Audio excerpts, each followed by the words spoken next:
মাননীয় প্রধানমন্ত্রীর সাথে এডিবির প্রেসিডেন্টের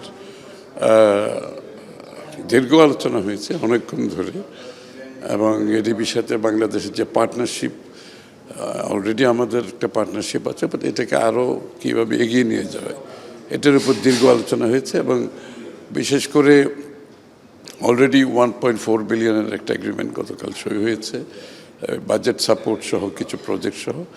এছাড়াও আরও আগামী দিনের জন্য বিশেষ করে রিনিউয়েবল এনার্জি, সোলার, বিশেষ করে এখানে একটা কি সাপোর্ট দেওয়া যায় রিনিউয়েবল এনার্জির জন্য, বাট 2 বিলিয়নের মতো একটা আলোচনা চলছে ওদের সাথে।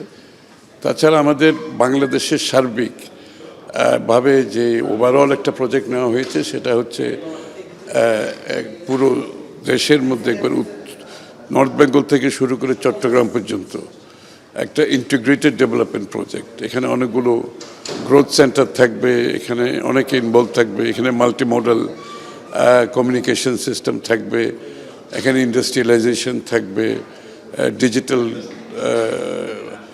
ডেভেলপমেন্ট থাকবে। তো এই প্রজেক্টটা হচ্ছে আগামী 5 বছর, ওখানে $5 বিলিয়ন, ওখানে প্রায় ম্যাচিং ফান্ডও আসবে বাইরের থেকে। আর তাছাড়া ক্যাপিটাল মার্কেট, আমাদের শেয়ার বাজারের উপর এডিবির একটা সমর্থন থাকবে, এটাও আলোচনা হয়েছে।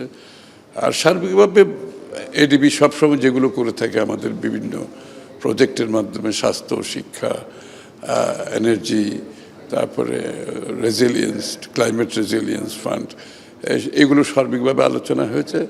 আমার মনে হয় একটা খুব ভালো আগামী দিনের এডিবির সাথে বাংলাদেশের একটা ভালো পার্টনারশিপের প্রতি আমরা এগিয়ে যাচ্ছি, এবং এটা বাংলাদেশের যে আমাদের অর্থনৈতিক যে $1 ট্রিলিয়ন ইকোনমির যে আমাদের যে ঘোষণাটা আসছে, এটার জন্য বিশেষভাবে সহায়ক হবে।